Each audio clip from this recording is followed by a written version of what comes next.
Elton John has a well-documented history of behaving like a diva. He's also known to speak his mind, so it's no surprise that he's clashed with a number of fellow celebrities over the years. Let's take a look at the many celebrities he just can't stand. Elton John's feud with Madonna dates back to at least 2002 when he criticized "Do Ya Another Day," her theme song for the James Bond movie of the same name. He considered it tuneless, though he did at least maintain that he was a big fan of hers. 2 years later, the big fan part flew out the window when he started bashing her for being nominated in the Best Live Act category at the Q Awards and accused her of lip-syncing. To make matters worse, he delivered the put-down while accepting the Classic Songwriter Award. As he put it, "That's me off her Christmas card list, but do I give a toss?" Number though John eventually partially walked back his comments. He later repeated them, and the relationship between the two stars remained strained for years afterward. In 2012, John even went so far as comparing Madonna to a, quote, fairground stripper.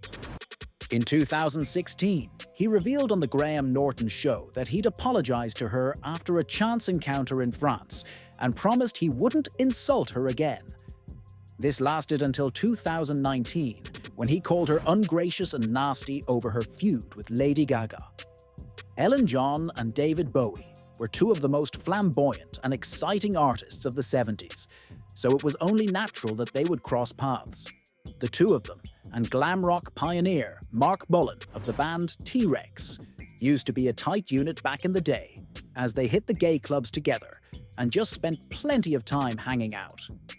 Unfortunately, time took its toll on the relationship, and John has admitted that he and Bowie weren't on good terms in later life.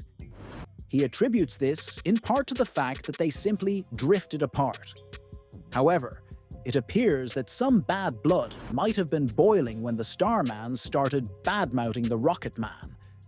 As John told the Evening Standard in 2016, he once called me rock and roll's token queen in an interview with Rolling Stone, which I thought was a bit snooty. He wasn't my cup of tea. No, I wasn't his cup of tea. Regardless of these less than pleasant comments and perceived snootiness, John was impressed by the way that Bowie handled dying when he passed away in 2016. As he put it, "Everyone else take note of this. Bowie couldn't have staged a better death." It was classy. Elton John has enjoyed a decades-long frenemy relationship with fellow knighted musician Rod Stewart. They've been almost cartoonishly competitive, and the practical jokes they pulled on each other are borderline wicked. John once hired a man with an air rifle to snipe Stewart's promotional blimps, while Stewart once arranged a safari heist to steal a bunch of John's expensive Cartier jewelry. Despite all that, they've been plenty friendly in their private lives. They've jokingly dubbed each other Sharon and Phyllis, and exchanged many gifts that have been accompanied with the sort of grievous insults that only the best of friends could come up with. Unfortunately, though, it looks like their friendship isn't what it used to be. In 2018, Stewart provoked John's ire when he appeared on Watch What Happens Live, and criticized John for his lengthy, quote, money-grabbing farewell to her, as he opined that it was all about just selling tickets. It's just dishonest. It's just all wrong. It's just all wrong. The following year, Stewart revealed that John didn't like his comments, and that the pair had fallen out as a result, and weren't even on speaking terms. George Michael was another celeb who started out as friends without John, but then ended up on pat terms. They drifted apart in the mid-2000s when John lambasted Michael's 2004 album, Patience, as a disappointment, and told Heat magazine that he thought the Faith singer was in, quote, strange place. Michael wasn't a fan of this uninvited commentary, so he promptly provided Heat with a scathing letter that made it clear that John didn't know anything about his private life, and that the pair had only rarely interacted in the past decade. He even said that John's knowledge about him was largely confined to gossip through the, quote, gay grapevine. To be fair, there's a chance that John never intended his comments to take things this far. Their falling out reportedly left the Rocket Man extremely upset. After Michael passed away in 2016, John had nothing but good things to say about him in their old friendship. In an emotional tribute on his radio show, he said, "I'll miss him so much for his music, but more than anything for his humanity." You can describe Bob Dylan as a lot of things, but there's a pretty good chance that fashionista isn't one of them. Nevertheless, his fashion sense, or lack thereof, came to play during one of Elton John's wild parties in the 80s.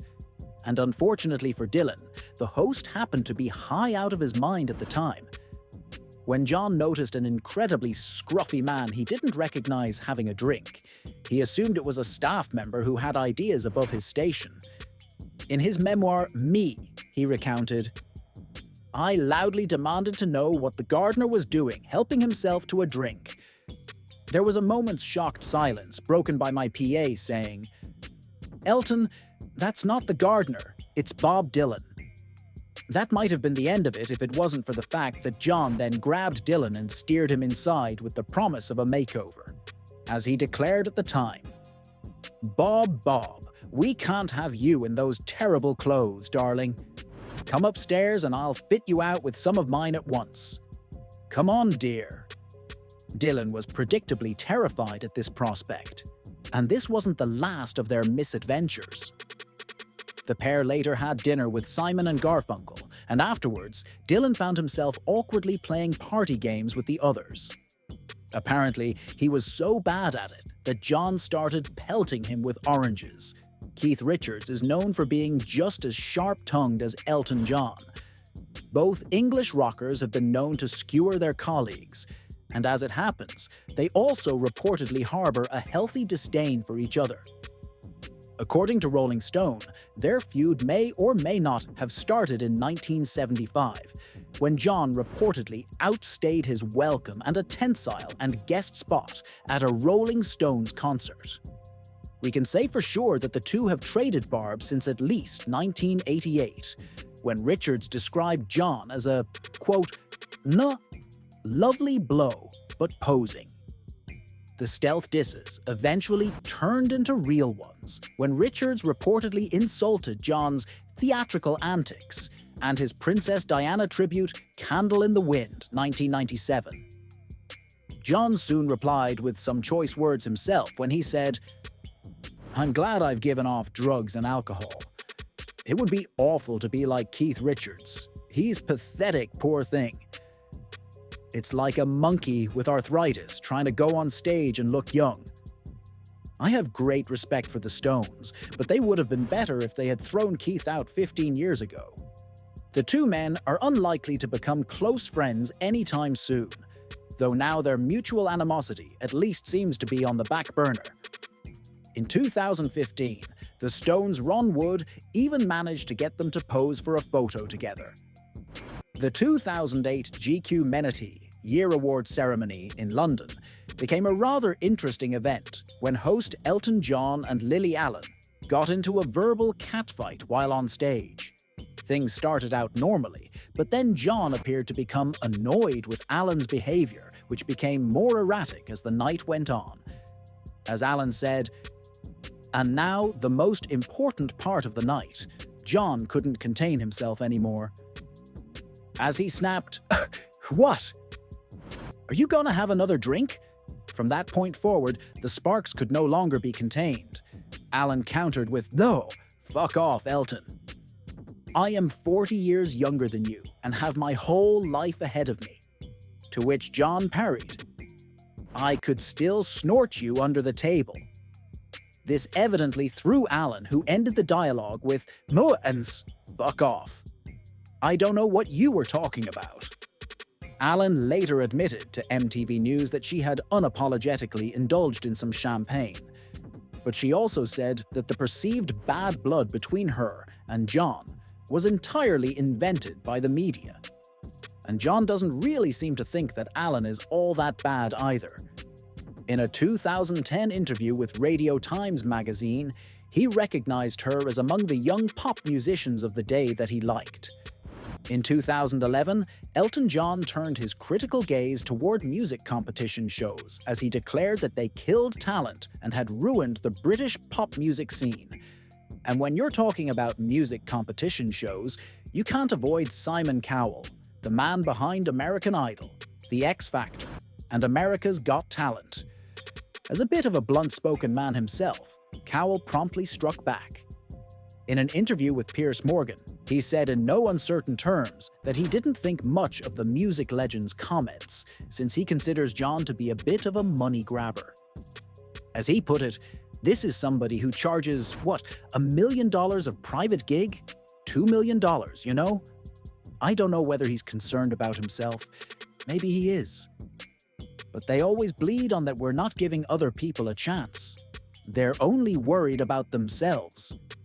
Cowell then advised John to use some of his private concert money to help us firing musicians.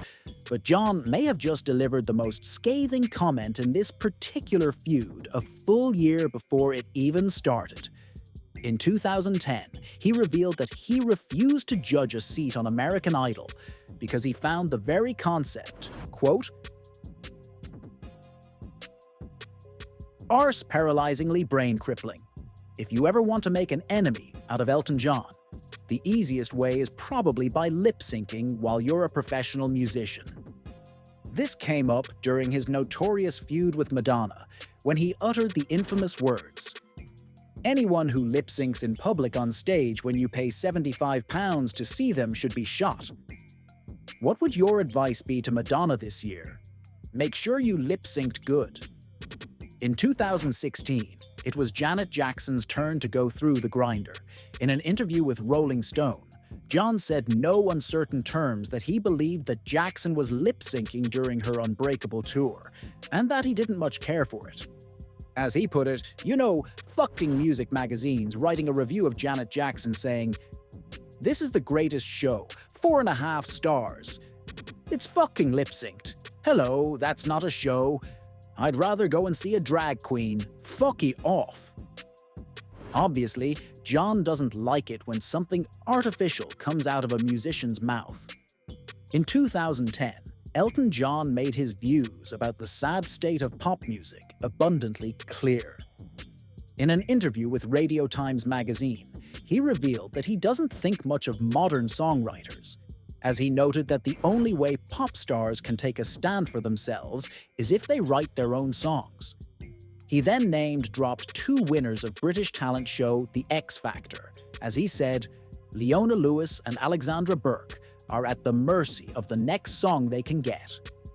According to John, the proper way to sustain a career is by applying some elbow grease and learning the craft by starting out with tiny clubs and paying your dues. He noted himself as a successful example of this method. It doesn't appear that there were any hard feelings with Lewis, though. Despite which John had to say about the way she became famous, she wasn't turned off of his music forever, which was clear in 2016 when she recorded a rather enticing version of his hit, 1972 in Your Song. Check out one of our newest videos right here. Plus, even more grunge videos about your favorite stuff are coming soon. Subscribe to our YouTube channel and hit the bell so you don't miss a single one.